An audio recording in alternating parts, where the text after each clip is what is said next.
పెహల్గామా ఉగ్ర దాడి తర్వాత భారత ప్రభుత్వం సంచలనమైనటువంటి నిర్ణయం తీసుకుంది.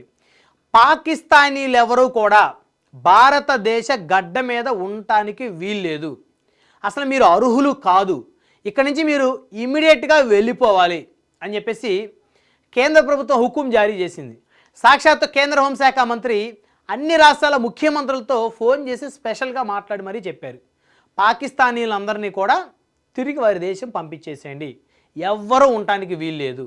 సో ఆ క్రమంలో భాగంగానే ఈరోజు అంటే 27వ తారీఖు ఏప్రిల్ 27వ తారీఖు సాయంత్రానికి ఎవరైతే ఎడ్యుకేషన్ వీసా మీద బిజినెస్ వీసా మీద వచ్చినటువంటి వారు ఎవరైతే ఉన్నారో వారందరినీ తిరిగి పంపించేయండి. హెల్త్ వీసా మీద మెడికల్ వీసా మీద వస్తారు కొంతమంది మెడికల్ ఎమర్జెన్సీ కోసం, ఎందుకంటే ఆ పాకిస్తాన్లో వాళ్ళు దొంగ నోట్లు తయారు చేయటం, బాంబులు తయారు చేయటం, మారణాయుధాలు తయారు చేయటం తప్ప మెడిసిన్ తయారు చేసుకునే పరిస్థితి లేదు. వాళ్ళకి మంచి హాస్పిటల్స్ ఉండవు, అక్కడ మంచి ఇన్ఫ్రాస్ట్రక్చర్ ఉండదు, అక్కడ సరైన వైద్యులు ఉండరు.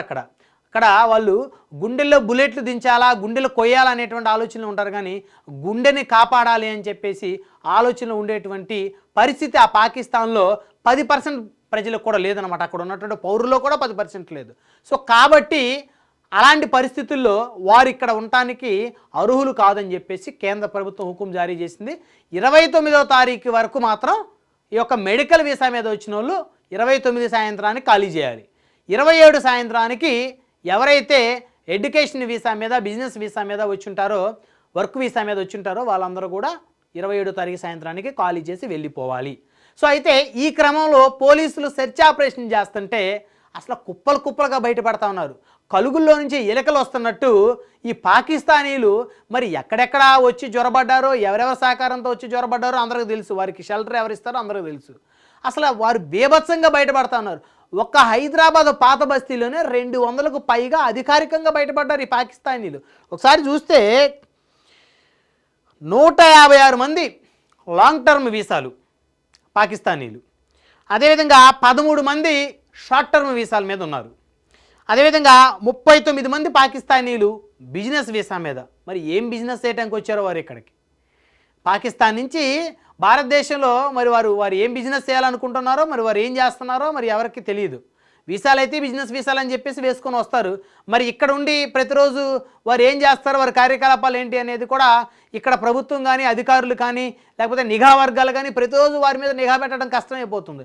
ఎందుకంటే పాత బస్తీలో ఉండేటువంటి ముస్లిము అదేవిధంగా పాకిస్తానీ ముస్లిం ఇద్దరు కూడా వారిద్దరిని వేరు చూసి పోల్చేటువంటి పరిస్థితి ఉండదు, ఒకే రకంగా ఉంటారు.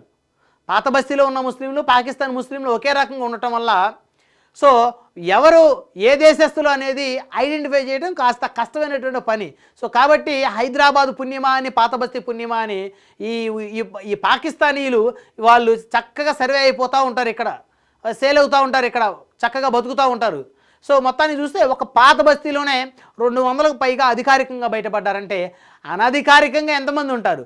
పాత బస్తీలోనే ప్రతి ఇల్లు గాలించాలి పోలీసులు కానీ అదేవిధంగా ప్రభుత్వ యంత్రాంగం పూర్తి స్థాయి బందోబస్తుతోటి హైదరాబాద్ పాత బస్తీలో ప్రతి ఇల్లు జల్లెడబట్టాలి. ఎక్కడెక్కడ దాంకున్నారో, ఏ కలుగులో దాంకున్నారో ఆ ఉన్మాదులు, పాకిస్తాన్ ఉన్మాదులు మరి వారిని వెలికి తీసి బయటికి పంపించాలి. చాలామంది అక్రమ వీసా మీద కూడా వచ్చినట్టు తెలుస్తూ ఉంది. సో చూస్తే ఇక అన్ని రాష్ట్రాల్లో బయటపడతా ఉన్నారు, వేల సంఖ్యలో బయటపడతా ఉన్నారు. ఒక హైదరాబాద్ పాత బస్తీ కాదు, మహారాష్ట్రలో 5,000 మంది ఉన్నట్లు తేలిందంట. అధికారికంగా ఇదంతా బయటపడింది. అసలు ఇంకా బయటపడినా ఎన్ని వస్తాయో మరి, ఎందుకంటే ఎవరు కూడా మరి ఇళ్లలోకి వెళ్ళి వారి బాత్రూముల్లోకి వారి బెడ్రూముల్లోకి వెళ్ళి వారిని బయటికి లాక్కొచ్చే పరిస్థితి చేయరు కదా. సో ఎవరైతే జనారణ్యంలో కలిసి తిరుగుతూ ఉంటారో పాకిస్తానీలు మరి వారిని ఐడెంటిఫై చేస్తారు. అధికారికంగా వీసాతో వచ్చిన వాళ్ళకి కొంత డేటా ఉంటుంది కాబట్టి ఇండియన్ గవర్నమెంట్ దగ్గర స్టేట్ గవర్నమెంట్ల దగ్గర కూడా డేటా ఉంటుంది కాబట్టి దాన్ని బేస్ చేసుకొని అధికారులు వారు ఎక్కడున్నారో ఐడెంటిఫై చేస్తారు. మరి అనధికారికంగా చొరబడ్డోళ్ళు సో వాళ్ళందరినీ ఎలా ఐడెంటిఫై చేయాలనే దాని మీద ప్రభుత్వం కూడా కసరత్తు చేస్తూ ఉంది.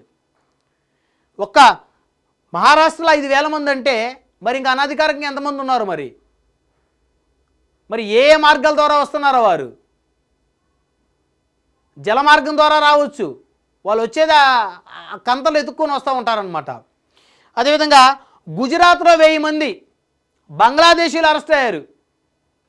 మరి వాళ్ళు కూడా ఇంతకన్నా దుర్మార్గులే. పాకిస్తాన్ ఉగ్రవాదం కన్నా ఈ బంగ్లాదేశీలు డేంజరే అనమాట. వాళ్ళు 1000 మంది ఒక గుజరాత్లోనే బయటపడ్డారు, అనధికారికంగా ఉంటే వారిని అరెస్ట్ చేశారు. అంటే ఏంది ఇది? దేశంలో ఎక్కడి నుంచి వస్తూ ఉన్నారు అంటే, పాకిస్తాన్లో ఒక భారతీయుడు ఒక హిందూ వెళ్ళి పొరపాటున అక్కడికి వెళ్తే వాడిని ఒక విషసర్పాన్ని చూసినట్టు చూస్తారు వీళ్ళంతా, పాకిస్తానీలంతా. కానీ ఒక పాకిస్తాన్ వాడు ఇక్కడ హ్యాపీగా బతుకుతూ ఉంటే వాడు ఎవడో, వాడు ఎక్కడి నుంచి వచ్చాడు, వాడి ఆధార్ కార్డు ఏంది, అసలు వాడు ఎక్కడోడు అని ఎవడో అడిగే ధైర్యం చేయడు. ఇక్కడ హైదరాబాదులో కానీ, లేకపోతే ముంబైలో కానీ, లేకపోతే ఇంకా విజయవాడ, గుంటూరు, వైజాగ్, అహ్మదాబాదు, ఇక్కడ ఎవరో కూడా అడిగేటువంటి పరిస్థితి లేదు. కాబట్టి వీళ్ళు చెలరేగిపోతూ ఉన్నారు. అదే ఒక భారతీయుడు పాకిస్తాన్కి వెళ్తే అతను చుట్టుముడతారు, అనధికారికంగా వెళ్తే ఇంకా బయటకు వచ్చే పరిస్థితి ఉండదు, అక్కడ జైల్లో పడేస్తారు. కానీ ఇక్కడ మాత్రం స్వేచ్ఛగా తిరుగుతూ ఉన్నారు. అదేవిధంగా అనధికారికంగా చాలామంది ఉన్నారు. సో మెడికల్ వీసాల మీద కొంతమంది ఉన్నారు. సో వీళ్ళందరినీ కూడా పట్టుకోవాలి, వీళ్ళందరినీ కూడా దయాదాక్షిణ్యం చూపకూడదు, వీళ్ళ దగ్గర నిర్దాక్షిణ్యంగా పంపించేసేయాలి. అంటే మళ్ళీ మెడికల్ వీసా మీద ఉన్న వాళ్ళకి 29 వరకు గడువు అన్నారు. అంటే కొంతమంది మాకు బాగలేదు, ఆరోగ్యం బాగలేదు, మాకు హార్ట్ పేషెంట్లు, మా పిల్లలకి ఆరోగ్యం బాగలేదని ఢిల్లీలో కొంతమంది బాధపడుతున్నారు కుటుంబాలు, హైదరాబాద్లో కొన్ని కుటుంబాలు. సో మరి వీళ్ళందరూ కూడా మరి మేము కొన్ని రోజులు ఉండి వైద్యం చేయించుకొని వెళ్తామంటున్నారు. మరి ప్రభుత్వం ఏం నిర్ణయం తీసుకుంటుందో చూడాలి, అధికారులు ఏం నిర్ణయం తీసుకుంటారో చూడాలి. అంటే మన దేశం కొంచెం సెంటిమెంట్ ఎక్కువ కాబట్టి, హిందువులు అంటే సెంటిమెంట్ ఎక్కువ, భారతదేశం అంటే హిందుత్వ దేశం, అందులో డౌట్ లేదు. సో కాబట్టి మరి వాళ్ళ మీద ఏమైనా జాలి దయ చూపుతారా? ఒకవేళ చూపినప్పటికీ కూడా వారి యొక్క వైద్య పరీక్షలు చేయించుకొని వారి యొక్క వైద్యం చేయించుకున్న తర్వాత ఖచ్చితంగా వారిని పంపించేసేయాలి. వారికి సరిపడా మెడిసిన్ అవన్నీ ఇచ్చే పంపించవచ్చు.